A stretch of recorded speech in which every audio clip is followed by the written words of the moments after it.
Well, thanks, Walter, for that kind introduction and for Phyllis and Meta's remarks as well. It's a great pleasure that I find myself here back in Toronto, back in the University of Toronto, and particularly at the University College, where both my wife, Judy Meyer, and indeed two of our three children, Aaron and Laura Meyer, like with myself, we're all alumni.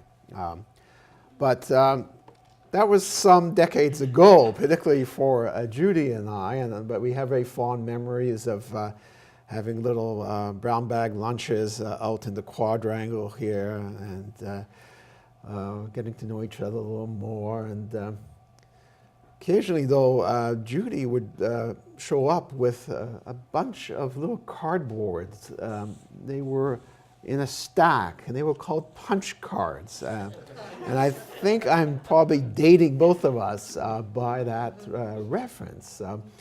And there was, of course, a bit of a worry that we would spill these at some point and they get out of order. But this early form of coding, of course, would go back into a clunky mainframe at the basement of the Faculty of Library Science, as it was called in the day, where Judy was studying for her master's, and now the Faculty of Information Science. And it's, of course, now I think each one of us probably have in our pocket or purse a device that is 1,000-fold more powerful than that creaky mainframe that used to be fed those punch cards.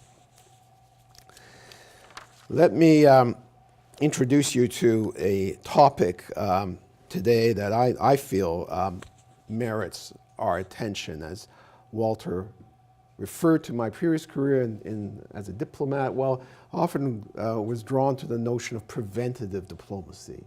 Like, is it only concluding the peace agreements after the battle is fought, arranging the peace building or conflict cleanup?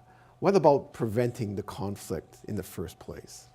And that is a concept that inspired me in my work. And I see, particularly in areas like outer space and cyberspace, we have new environments that haven't been fully compromised in terms of weaponization. And I think more has to be done to sort of prevent them becoming domains of conflict.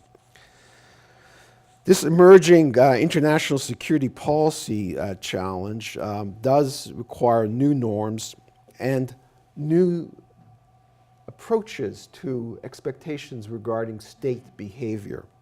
The challenges occur in a new environment, a very novel environment, an environment that is unique in it being entirely a human creation. Of course, I'm referring to the internet, or more broadly, if you will, cyberspace, understood as a network of computer systems. Not only is it a novel environment, it is a remarkably new environment.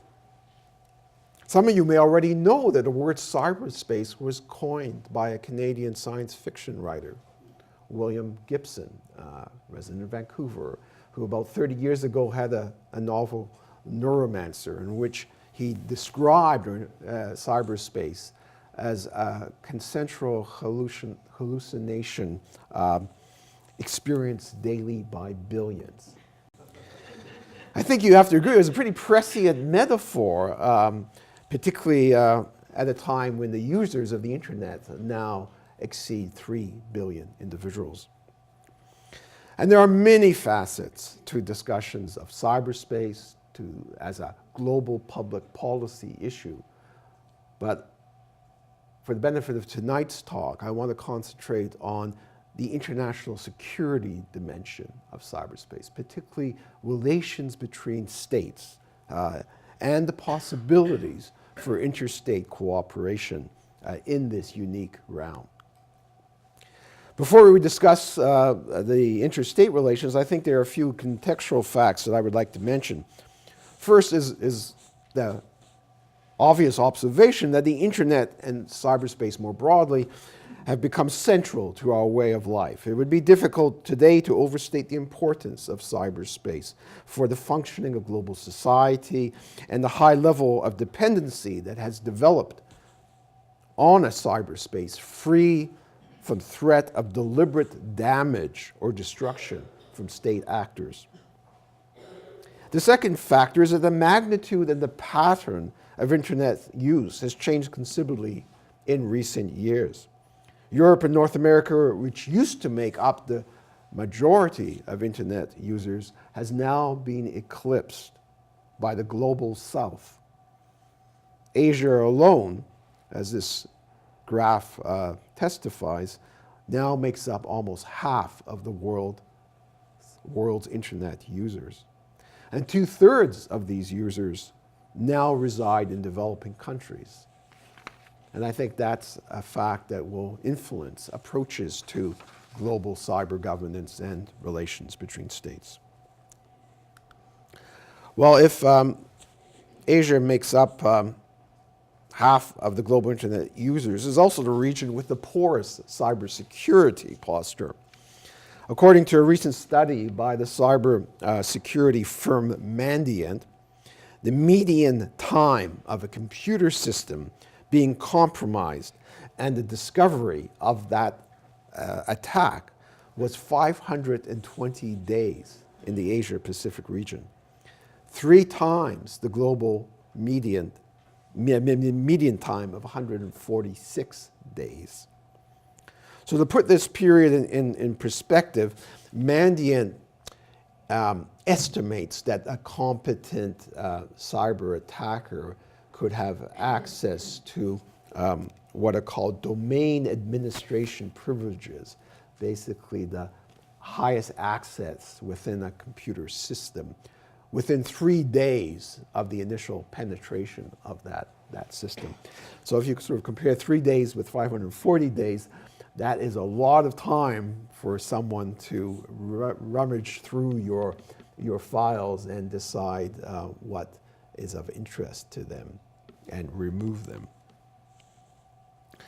And indeed, those privileges, those domain administration privileges, allows the intruder to mask their operation as if they were an insider, like the domain administrator, and blend in with the normal user activity.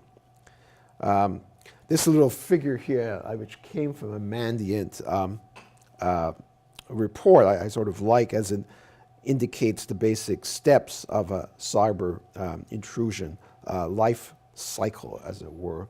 See if I can get this thing to work. So they all begin with the initial penetration here, the initial compromise. And then this is the establishing the foothold, where they're doing reconnaissance. Then they escalate the privileges. I mean, you may have had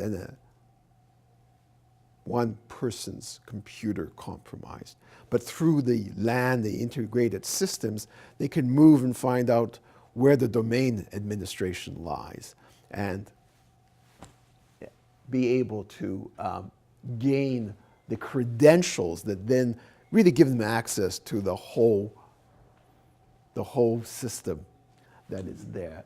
So there's lots of time to do reconnaissance, internal reconnaissance. That's sort of graphic also indicates that. And really, you can do a lot on 146 days too. And you complete your mission.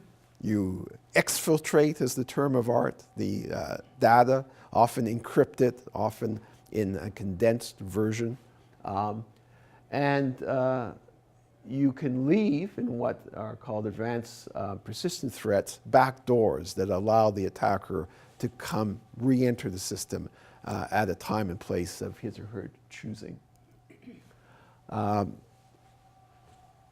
That enables a very complete compromise of the system.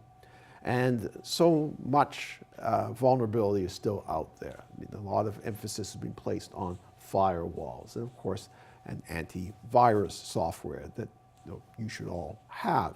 But there are limits to that, and only recently is there more focus on internal monitoring what's going on within, because those firewalls are going to get breached. And it's important to detect the anomalies of activity that come from an internal monitoring system that then maybe will alert you to the compromise that has happened. And as some cybersecurity experts said not long ago in a corporate setting, I mean, there are two types of companies now. There are the companies that have been hacked and know it, and there are the companies that have been hacked and don't know it.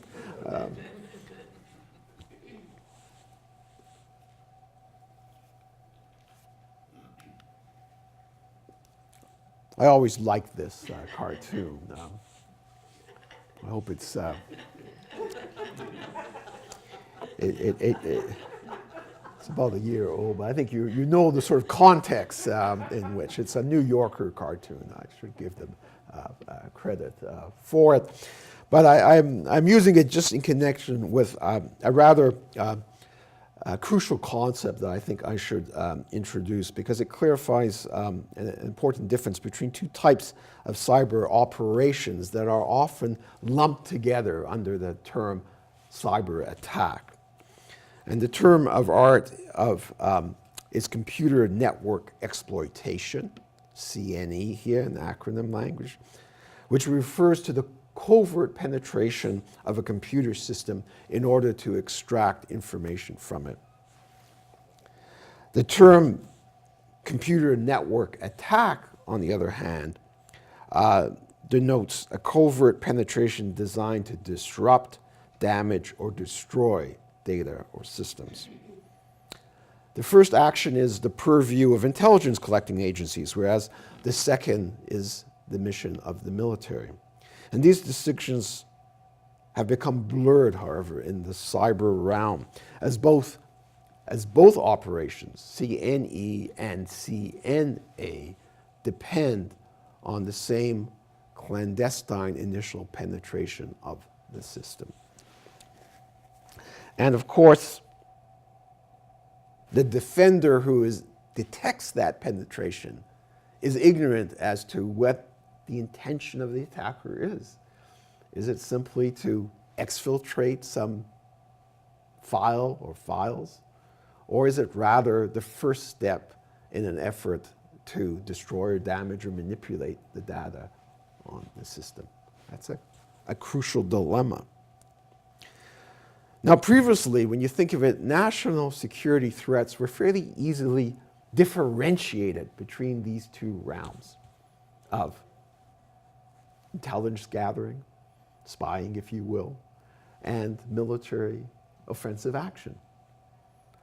I mean, the former could be embodied, I guess, in the classic guy in the trench coat with a bulging file folder under it and walking out the door.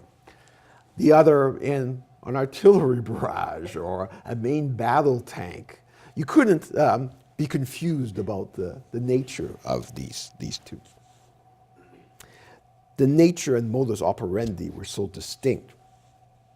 But today, the initial stages of these two very different kinds of offensive cyber operations are indistinguishable, which raise a myriad of practical problems, as well as policy dilemmas. And these cyber operations have also blurred traditional institutional and indeed legal lines between intelligence community collection, and in the US context, that is under Title 50 of their law, which is prohibited by that same law from using force in the collection of intelligence. And the military, which is authorized under Title 10 of US statutes, which authorizes the use of force. So the fact that offensive cyber operations have been developed conjointly by the intelligence agencies and the military, both under, I should say, a very heavy mantle of secrecy, has complicated maintaining this functional distinction, this functional, indeed legal distinction. And it has been exacerbated, if you will, this blurring by decisions in terms of the US administration's decision to establish a US cyber command as part of the armed forces of the United States, but to double hat its head, Admiral Mike Rogers as the current, as both the head of Cyber Command and the head of the National Security Agency, US Intelligence Agency. So the melding, you might say, of the scope of activity makes proper accountability for these respective roles of these arms of government extremely difficult. I'd like to turn to the issue of state behavior, which is a primary focus for me. We had, on the basis of a 2012 study by the UN Institute for Disarmament Research, which is a sort of autonomous entity in Geneva, and the study yielded some disturbing results, the main conclusions being up there in this slide. But out of 114 states with some form of cybersecurity programs, 47 assign a role to the armed forces. And increasingly, these roles seem to go beyond cyber defense per se, i.e. defending your own systems, to encompass offensive cyber operations. We have a growing number of countries that are boasting, or at least making references to the development of offensive cyber operations. Very little, though, is out there in terms of transparency or public documentation. So it would seem that the engagement of the military, which is growing, and there is a militarization of cyberspace, is well underway. And I would submit to you that this is happening before there has been any real public debate or indeed political decision-making as to whether permitting states to conduct damaging cyber attacks is an appropriate action in this new and fragile environment. As is so often the case in national security matters and international security behavior, the United States does set a certain pace, and its actions in 2010 in establishing that U.S. Cyber Command has stimulated other armed forces around the world to follow suit and to try to acquire some of those same capabilities that the U.S. is developing. I think it's important to recall that unlike other domains of military activity, the assets and activities relating to cyber operations are in the civilian realm and primarily owned and operated by civilians, the private sector, and civil society. They're by far the principal users and owners of the infrastructure of cyberspace. This is a complicating factor for those who want to pursue damaging military activity in this realm. But it also represents for us in the civilian sector the danger of becoming only so much collateral damage in some future offensive cyber operation.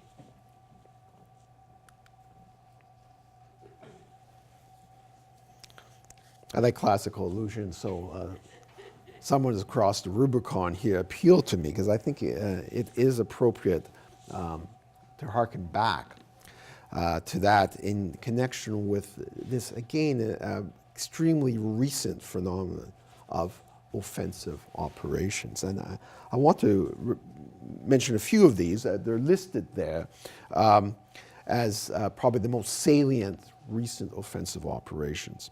But they also, and ones I should say that have been attributed to states, state conduct. There's a major difference, however, between the kind of what in the vernacular is called a DDoS attack, a distributed denial of service attack. Let's see if I can get this up here, of which Estonia is probably the earliest major occurrence in April of 2007, where governmental websites in Estonia, and a similar arrangement occurred also vis-a-vis Georgia in 2008, crashed as a result of a focused denial of service attack, which basically swamps a website with demands to access to the point where the system crashes. And it's a common occurrence, both utilized by non-state actors and by state actors. Some of you will realize that just last Friday there was a major DDoS attack against an internet provider called Dyn that actually provides support for other major internet platforms. And interestingly, if not also rather disturbing, these are often deployed through something called a botnet, which is basically your computer has been overtaken or taken over by an entity that then controls it and uses it in these massive distributed denial of service attacks. What was interesting about this latest one is it wasn't necessarily computers that were being utilized in this way. The so-called Internet of Things, where increasing number of basic household appliances or office appliances are connected to the internet. Baby monitors were used in this, CCTV cameras, routers. I'm sure refrigerators and photocopiers will soon be along, coffee makers. Anything that is connected to the internet, of course, it's a two-way street. It can also be directed and controlled by someone using the internet. And it's maybe a sobering reminder that for all the utility of the Internet of Things, there also are questions of vulnerability that come into this. These attacks are, though, essentially disruptive rather than destructive. I would characterize them as a hostile act rather than an act of war when you're thinking of it in the context of state behavior. Now, this one, September 2007, is a slightly different case. Here, it was an Israeli cyber operation against Syria in support of the bombing by the Israeli Air Force of a suspected clandestine nuclear facility that was being constructed on the territory of Syria. And here the cyber element was essentially to blank out the radar screens of the Syrian air defense so that their operators were not seeing anything on the screen. And that shielded the Israeli Air Force units involved in that attack. I think you can argue that this kind of attack, which disabled the radars for a period of time, but didn't in fact destroy or damage them, is an extension of the electronics warfare, which has been used for decades in military operations, basically with the view of trying to disrupt the surveillance or communication capabilities of your adversaries.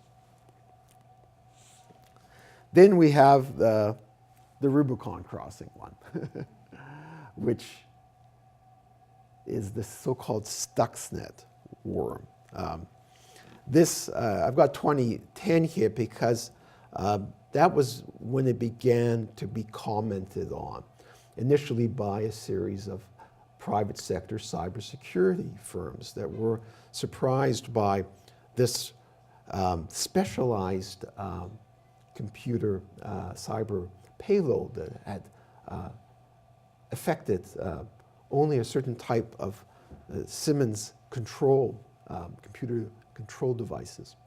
And this commentary was collaborated by a number of different experts, and it emerged, slowly that what we were talking about was a payload that affected one particular type of facility, and that was the facility in the Natanz in Iran that involved centrifuges. Centrifuges are the manner in which uranium is enriched. And of course, highly enriched uranium is one of the ingredients needed to make a nuclear weapon.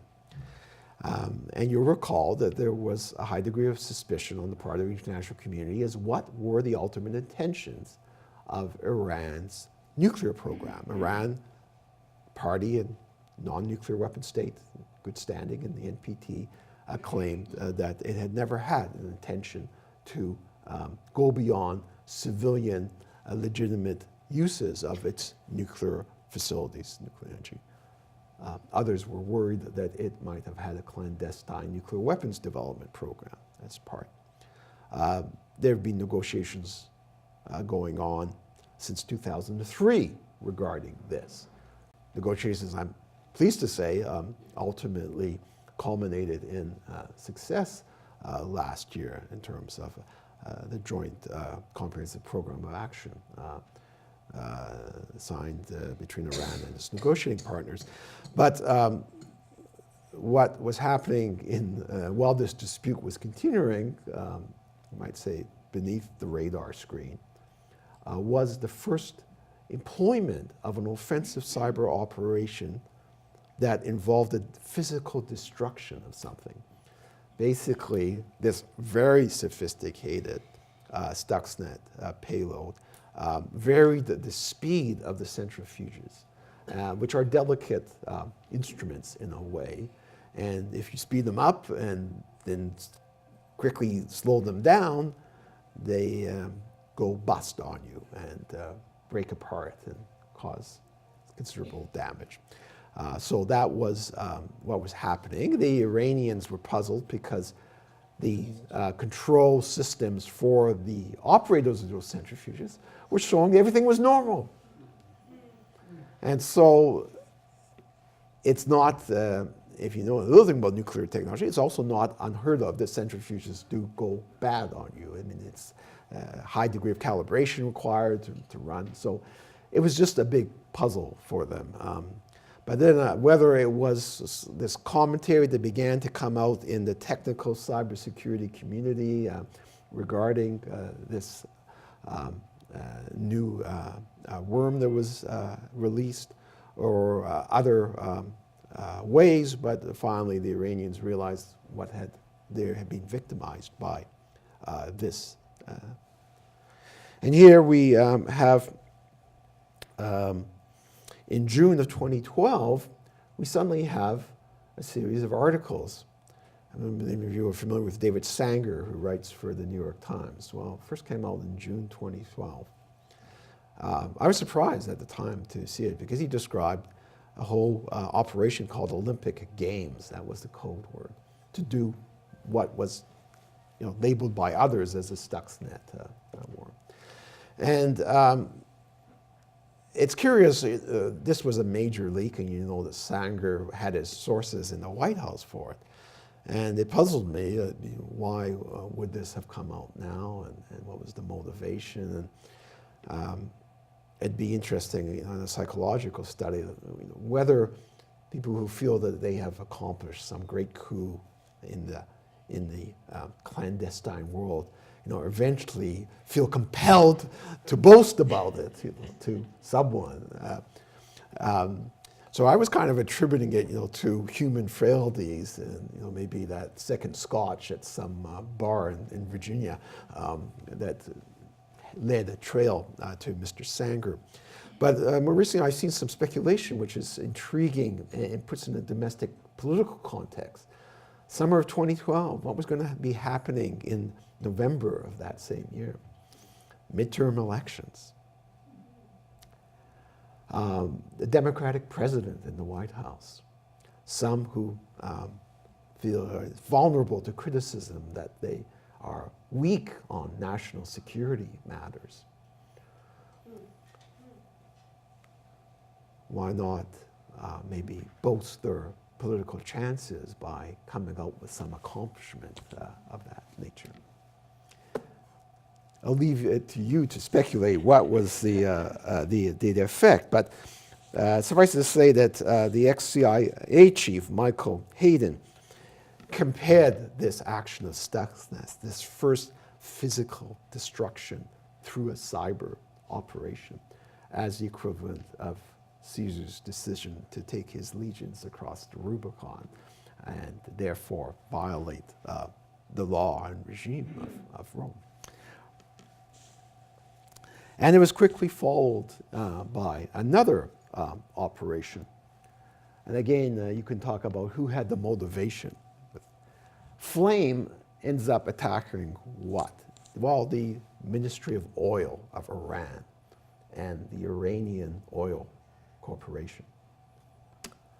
In whose interest would it be to damage those entities? You could speculate. But in this case, it was a damaging attack in that the hard drives were wiped clean. This a cute little malicious cyber payload called Viper. And what it does is it wipes clean your hard drive. And some thousands of computers became so much costly junk in Iran. But, you know, what goes around comes around, and not much later you had, August 2012, Shamoon,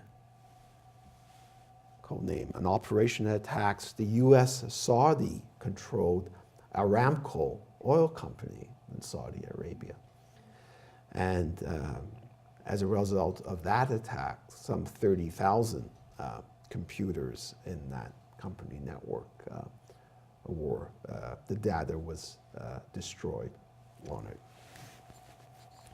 So the victim had found a way to respond in kind to a destructive cyber attack, and unfortunately, in my estimation, a dangerous precedent has been created. And again, without any real public or open political discussion about the appropriateness, the desirability of going down this route. So this leads us into the question, indeed, of what should be norms of responsible state behavior in cyberspace. States have a long experience in developing common standards to manage their relations, including their conflicts. And we have international security agreements that have been hammered out governing activity in the other major domains of the air, sea, and land.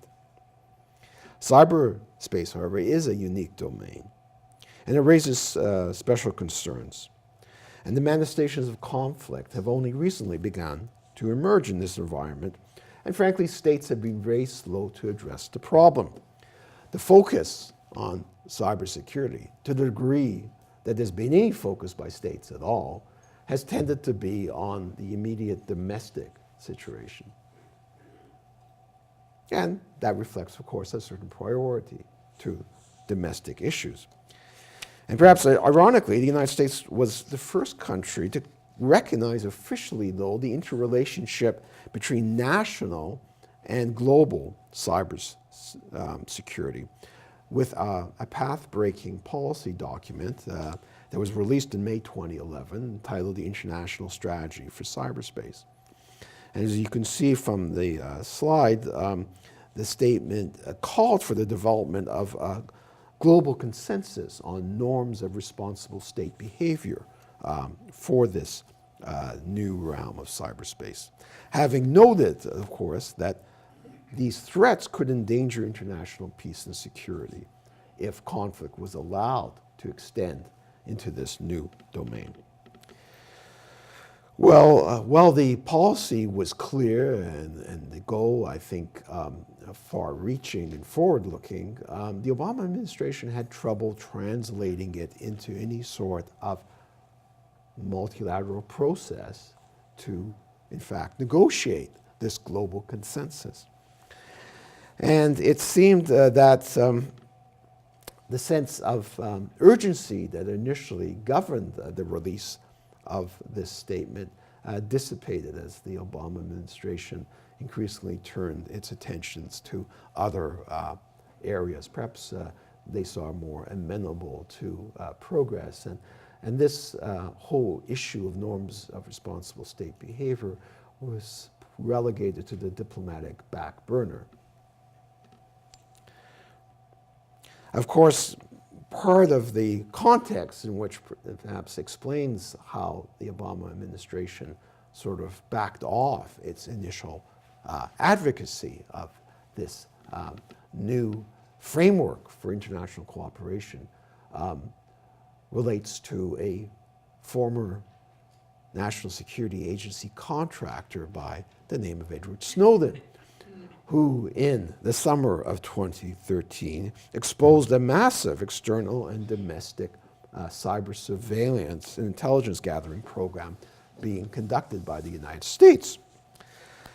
To say that these revelations complicated American cybersecurity diplomacy would be an understatement. Well, diplomacy, like nature, abhors a vacuum. And the diplomatic void that sort of opened up after the Obama administration's call in May 2011 for global norms in cyberspace was rapidly filled just a few months later by China and Russia. These countries, along with Tajikistan and Uzbekistan, to add just a soupçon of developing country support, submitted in the fall of 2011 session of the UN General Assembly a proposed code of conduct for information security. The proposal was cleverly conceived as a set of politically binding confidence-building measures, which by that very format was designed to appeal to states that would be reticent about attempting to negotiate legally binding instruments in this new area of activity. The core of the code was 11 actions voluntarily to be adopted by states.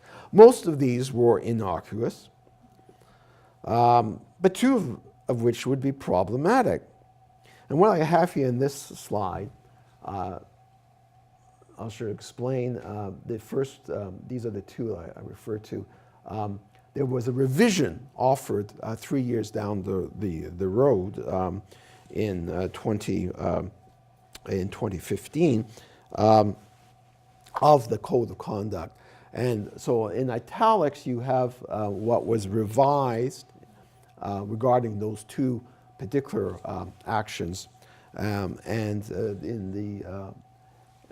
the normal font is what the original claim was. So you'll note here the initial item was not to use ICTs, and I explain that is an acronym meaning Information and Communication Technologies, which the UN parlance has tended to use over cyber, but you could see cyber as a synonym here, including networks to carry out hostile activities or acts of aggression, pose threats to international peace and security, or proliferate information weapons or related technologies. Well, that immediately raises definitional issues. What constitutes hostile activities in cyberspace? What are information weapons? And what would be a proliferation of related technologies?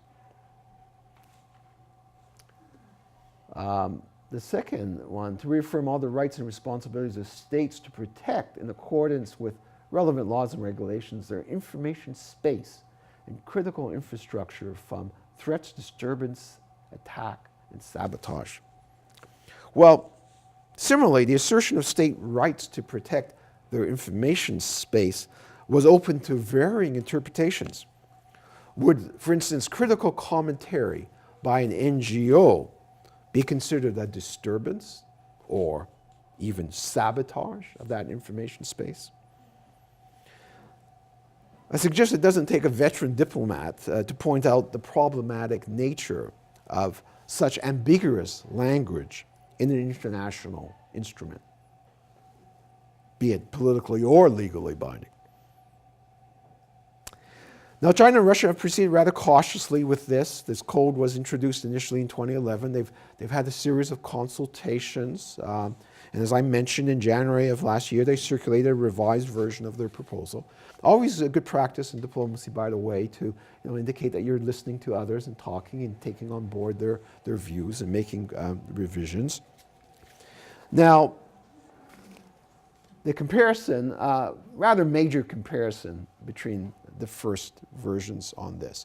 Essentially, the arms control aspect of the initial 2011 code has been abandoned, and in favor for a much more general formulation. Basically, don't do anything that would complicate the task of maintaining international peace and security. In the other realm, very little was changed. Actually, just the word interference was substituted for disturbance. And instead of laws and regulations, you have a reference to norms and rules. But you have again this issue of sovereign prerogatives in cyberspace, which still relies on national infrastructure on national territories, and therefore under sovereign consideration. But the feature of how one would determine what constitutes interference or a disturbance remains there. And I should point out that conceptually, and again, this reflects how emerging this realm of public policy is. You might have been struck by the different terminology. All of these Chinese-Russian proposals have used the term information space and information security. Whereas broadly in the West, we talk about cybersecurity and cyberspace. Now, the distinction here, I think, could be significant. I think you'd probably agree in the common sense sort of way, when you talk about information security and information space, it's a much wider realm. It suggests that information could pose a threat to your security, or information used in the league of promoting a security aim. Cyberspace in that regard, and cybersecurity traditionally has been much more neutral in terms of content. It's been on the security of the systems that you can, that their integrity will be maintained and preserved and respected. So behind those differences in terminology, I suggest to you there are some significant underlying differences in concepts and approaches that will complicate the task of coming up with common understandings, even though in my mind it's well worth the effort to do so. Where are we? So this brings us to the UN. Given that the US sort of backed off its initial apparent trumpeting of the need to lead a global consensus process on this question of norms, and maybe given the fact that China and Russia have been cautious in terms of proceeding with their own initiative, though I should point out that that last 2015 revision of the code is formatted like a UN General Assembly resolution. So it's already the goal when and if they would want to put it before the General Assembly. So this problem, in a way, got punted to the UN, and that through a Russian initiative initially, though supported by a number of other countries, the UN has begun to address the issue through the mechanism of a UN group of governmental experts, GGEs. They're actually, for those involved in multilateral diplomacy, particularly in the security realm, quite a frequently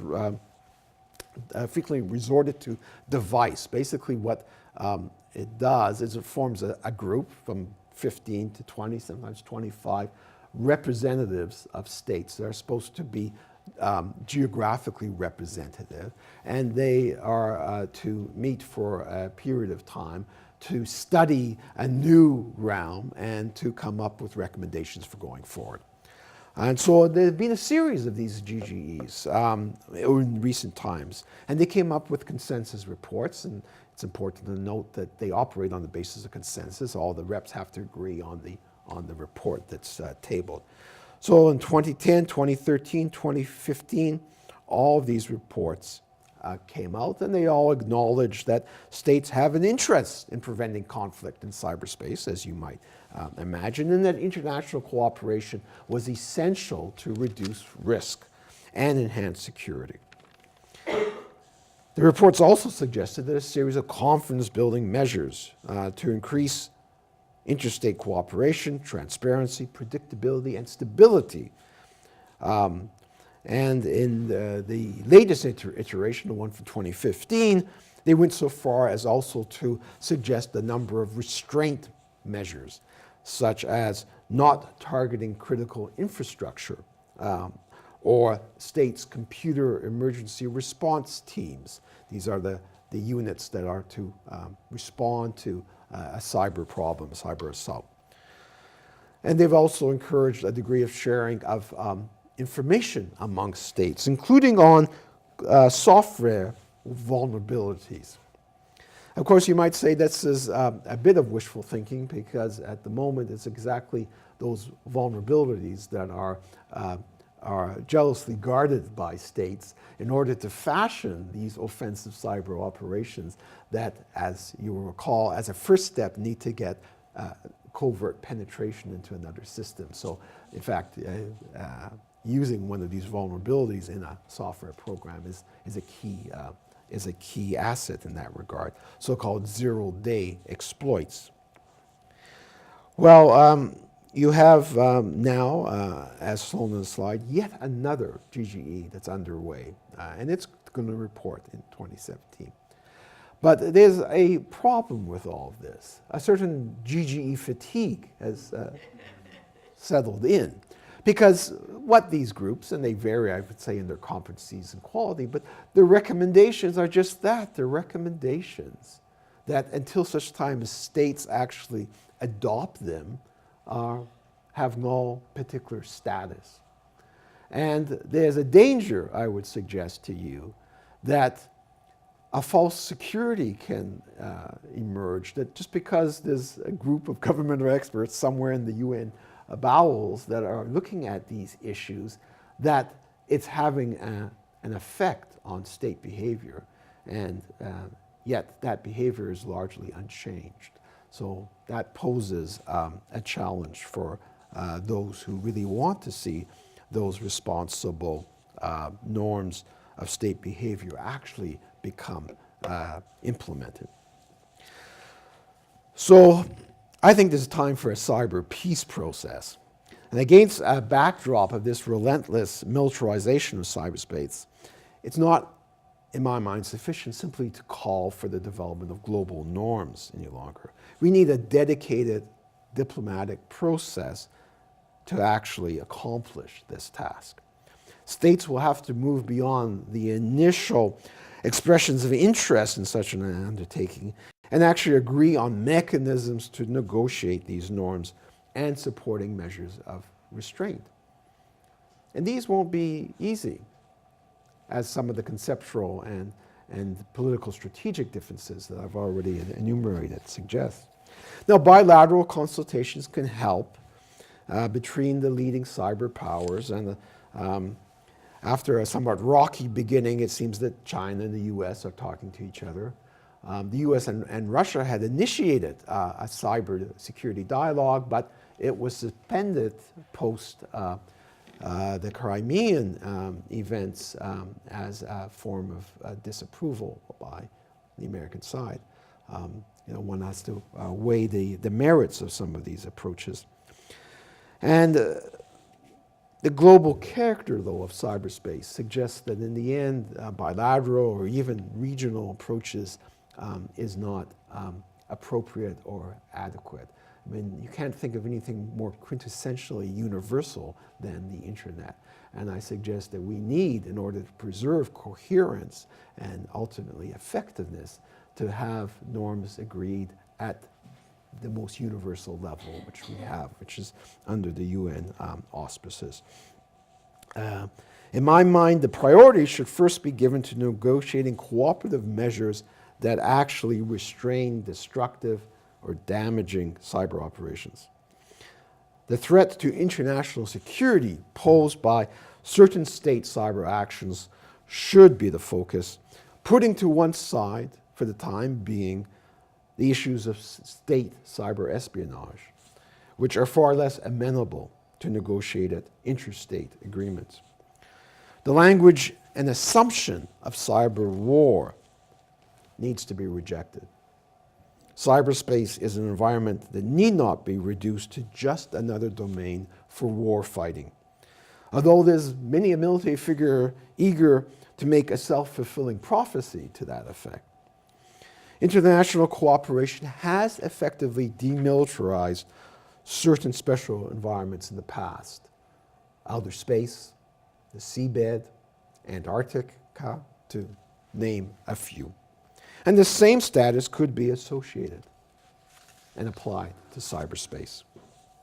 In order for this to occur, though, a cyber peace lobby would need to find its voice.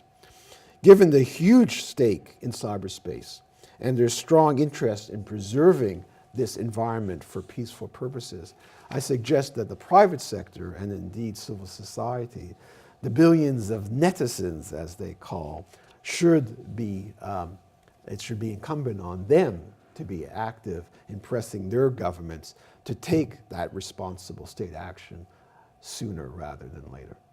Thank you for your attention.